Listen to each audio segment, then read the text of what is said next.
मैं अशोक नगर के वार्ड 190 के प्रत्याशी संजीव सिंह जो नगर निकाय से पार्षद के प्रत्याशी हैं, उनसे मैं बात करा रहा हूं आपका। उससे पूर्व पार्षद निकी सिंह जी भी इनकी पत्नी रही हैं।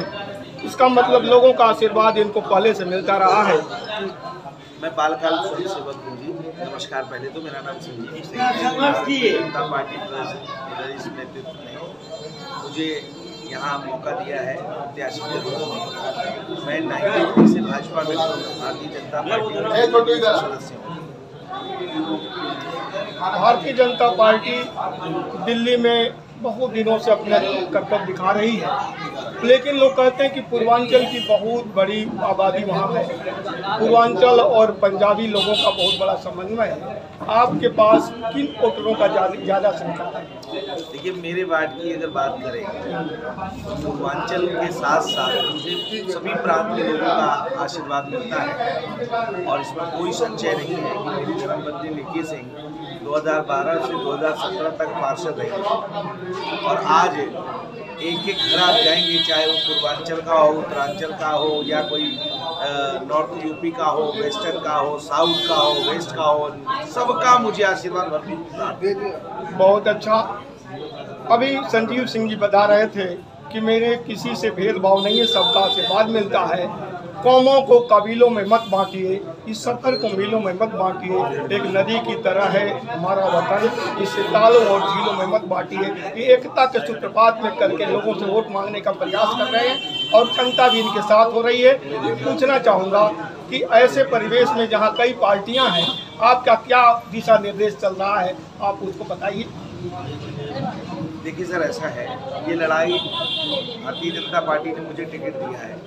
मैं जनता के बीच में अपने विकास कार्यों को लेके जा रहा हूँ। मेरी धर्मपत्नी जब 2012 से 2017 तक पार्षद थी, तो ये जो अशोक नगर के अंदर एक उस वक्त ईंट तक नहीं लगा था, एक नाली खरंजे तक नहीं बने थे। लेकिन उस वक्त हमने निकी सिंह जी के नेतृत्व में उनकी सारी प्रयासों से रोड, सड़क, नाली, खरंजा, लाइट सब बना।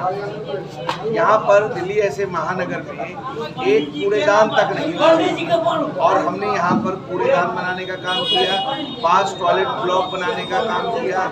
वसुंधरा से लेके और मेट्रो स्टेशन तक जो रोड झरझर पड़ी थी, डीडीए में थी, उसको हमने लैंड यूज चेंज करा के एमसीडी में ला के 2.25 करोड़ की लागत से वो बनाने का काम किया। प्रधानमंत्री जी का सबका साथ सबका विकास को अगर सार्थक किया है तो हमने इस वार्ड में किया है और हमने जो काम किया है लोगों का उसी से लोगों का स्नेह प्रेम हमारे प्रति बना हुआ है।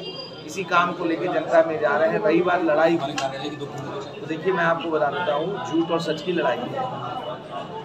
झूठ परेशान तो कर सकता है, लेकिन विजय हमेशा सत्य का होता है। एक तरफ अराजक सरकार जो सुबह से शाम झूठ बोलती है, अपने नकारेपन की वो गिनाने की जगह वो अपने लोगों को झूठ बोल बोल के गुमराह करने का काम करती है। लेकिन दिल्ली की जनता समझ चुकी है। अभी आपने कल देखा होगा, उनके मंत्री सत्येंद्र जैन जो कि जेल में होने के बाद भी वहाँ मसाज पार्लर खोल के मसाज करवा रहे हैं।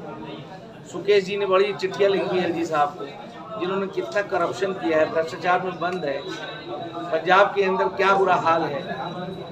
कुल मिला के ये है कि उनके कथनी और करनी में फर्क है, लेकिन हमारे पास नरेंद्र मोदी जी है, उनकी नीति है, उनके कथनी कर में कोई फर्क नहीं है। हम भारतीय जनता पार्टी के कार्यकर्ता, हम सारे भारत माता के संतान हैं और राष्ट्र हित में काम करते हैं। इसी विचारधारा को लेकर जनता में जा रहे हैं। हमें पूर्ण बहुमत से बिल्कुल समर्थन मिल रहा है और आपको आश्वस्त करते हैं कि आने वाले समय में भारतीय जनता पार्टी की अशोक नगर में हमेशा विजयी होती आई है, इस बार भी भारी मतों से विजयी होगी। अभी ये देख रहे हैं, श्रद्धा की श्रद्धा को 32 टुकड़े कर दिए गए, उससे राजनीति पर क्या प्रभाव पड़ेगा, आप उसको स्पष्ट कीजिए।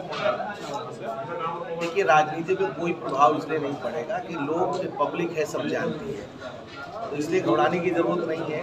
जो विकास कार्य नरेंद्र मोदी जी ने किया है, जो भारतीय जनता पार्टी के कार्यकर्ताओं ने जनता के बीच में जाके सबको सार्थक किया है। अभी कोरोना काल में इतना बड़ा बुरा हाल था देश के अंदर, सभी लोगों ने देखा है। आम आदमी पार्टी और अन्य पार्टियों ने एक दिन भी घर से निकलने का काम नहीं किया। वहीं भारतीय जनता पार्टी के कार्यकर्ताओं ने घर घर जाके उस बीमारी के आलम में भी लोगों को काम किया है। तो उससे कोई प्रभाव नहीं पड़ेगा, सब जनता है, सब जानती है। ऐसा हिंदू लड़कियों के साथ ही ऐसा अत्याचार क्यों होता है?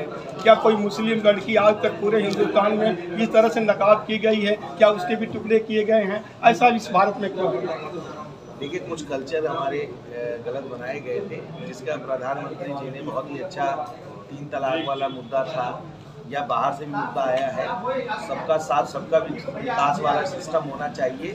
अब महिलाएं चाहे वो हिंदू समाज की हो, मुस्लिम समाज की हो, किसी के पर्दे में रहने वाली नहीं है, शिक्षित हो चुकी हैं। अब उनको भी, उनका भी समानता अधिकार है, पुरुष और महिलाओं का, उनको भी जीने का अधिकार है।